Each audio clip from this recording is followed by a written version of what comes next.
Good morning, students. Today in science, we will be studying about the environment. Lesson 6. The natural surroundings in which a living thing lives and survives is known as its environment. The studying of living things in their natural surrounding is called ecology. Ecology is a branch of science. The scientists who study ecology are called ecologists. Living and non-living things make up an environment. Environmental problems. We are creating serious damage to the environment by cutting down forests to make space for cities and farms, hunting animals for clothing and cosmetics, dumping waste from factories, homes, and hospitals into water bodies and soil, releasing smoke and harmful gases from vehicles and factories into the atmosphere. These activities have harmed the atmosphere and the living organisms.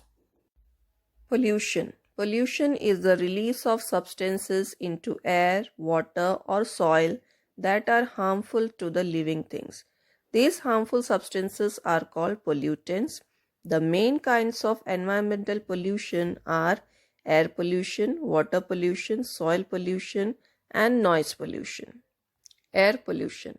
Most of the air pollution is because of the burning of fuels to run vehicles and smoke from the chimneys of factories and power stations.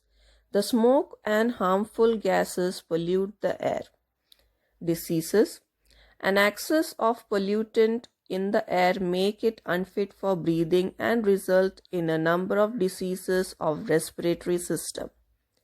Global warming. Burning of fuel increases the level of carbon dioxide in the air, which trap heats and result in an increase in temperature of atmosphere. This effect of heating the atmosphere is called greenhouse effect. The greenhouse effect causes an increase in temperature around the world.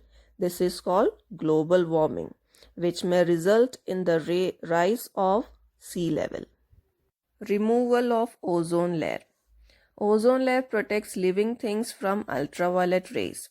Scientists have detected holes in the ozone layer which result in ultraviolet rays reaching the earth, causing skin cancer, eye problems, so on. Acid rain.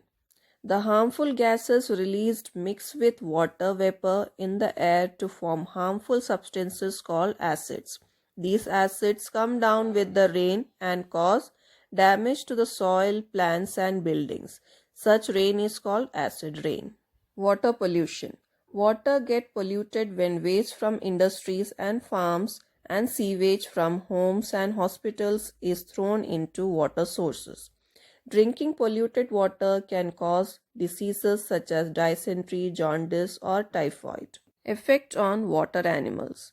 Waste from factories contain poisonous substances which affect and often kill fishes and other water animals.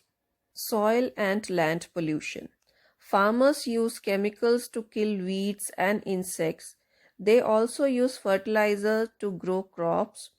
When they use too much of these chemicals, the soil gets polluted. When it rains, these chemicals get washed into water sources and poison the drinking water.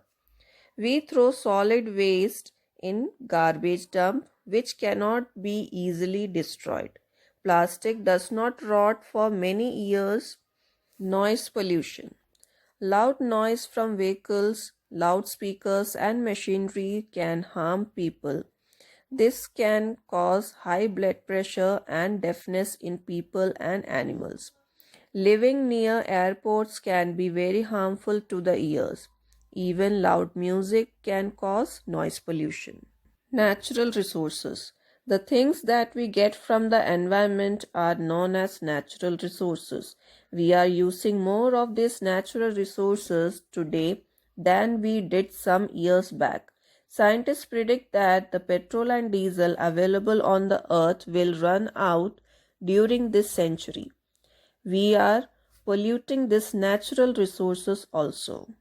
We have now started taking measures to save our natural resources.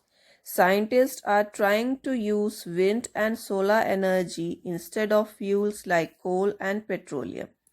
Besides, the use of wind or solar energy does not cause any pollution.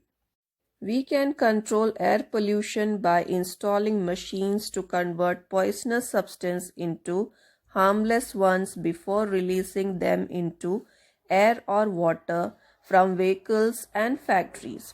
We can also use e-vehicles. We have to conserve forests, soil and wildlife. Trees help to remove carbon dioxide and release oxygen into the atmosphere. Organizations such as World Wildlife Fund and the International Union for Conservation of Nature and Natural Resources encourage people to save forest and wildlife. Air pollution can be reduced if we use public transport or do carpooling, walk or cycle short distances. Greater use of compost should be encouraged. Avoid use of plastic bags. Glass bottles, jars, metal cans, plastic bags, plastic items, newspapers, and so on should be reused as far as possible. So, we all should take a pledge to save our environment.